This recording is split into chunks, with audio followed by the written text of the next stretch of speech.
Most pianists are trapped in one part of the keyboard and terrified to lift your hands and move somewhere else on the keyboard. It's not necessarily because we don't have the ability to.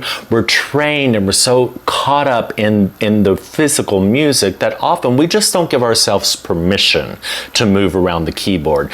But that's where the color starts coming in. So whenever I'm playing Amazing Grace, I think of this whole palette of the keyboard that I can use. Now I'm going to use that sparingly, and I'm going to use different octaves. But instead of being trapped here in the middle, which is where everything's written, right? I'm going to think about where I can go. And I'm going to do that by lifting the hands. You must not be afraid to lift your hands and move to other areas of the piano. I may start up here. Look, my hand is not down here in that normal bass position. It's up here with everything. But now look, I'm going to lift and come down here. In the bass clef, I just lifted, went down here. Right? Look at that. I just lifted everything and moved it. And now I'm pretty separated. Right? I've lifted my hands both to the lower octaves and to the higher octaves. That's immensely different than playing here. You're just not going to get as big of a sound, as masterful of a sound.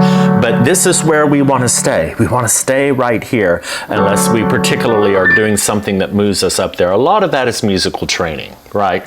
We've looked at music, we've been told exactly where to play, and we don't go anywhere else on the keyboard unless that is dictated by the music. And then of course, the more we go, the harder we, think that the actual music is. I'm not saying make it difficult on yourself, but I am saying lift the hands.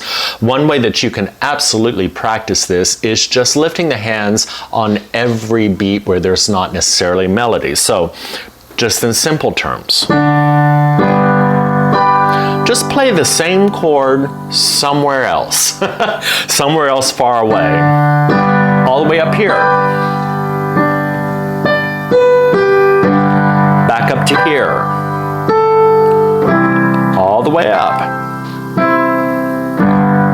It sounds very elementary, but if you're not used to this feeling in your body, encompassing the whole keyboard, then you're going to stay here. You're going to stay tied up in this little spot, and that's what we want to break. So again, do it the other way.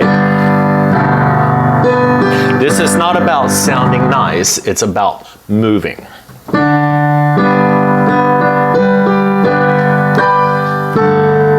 Move. Move. Move. Move together. Move by splitting apart. Once you've gotten used to this feel of jumping and moving and playing different chords up above here that you're just repeating from what you're playing down here. You're not creating anything new yet. You're just playing a good old-fashioned G chord somewhere else on the keyboard. But as you get used to that, the moving and aiming, and that begins to feel very natural, then start doing it the opposite way.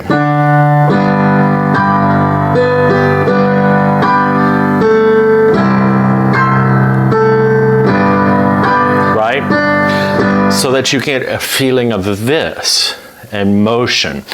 The more you do that, the more it's going to open up this entire keyboard as your palette and as your playground. You're no longer going to be thinking about what does the music say and where do I need to be. You're going to start freeing your mind to do many, many things with this music. It's one of the basic rules I find of improvisation. It's just not being afraid to move your hands across the keyboard. So for the style in which I play, that's one of the biggest things, is learning how to move the hands all over the keyboard. So start incorporating that into your playing and see how it feels. If you're not ready necessarily to debut this in your church service or something, fine, don't do it yet. But the next hymn that you feel comfortable on while the congregation is singing, just add in. Move and get get used to that feeling. The more you lift your hands, the more successful you will be when you really start improvising on all of these hymns.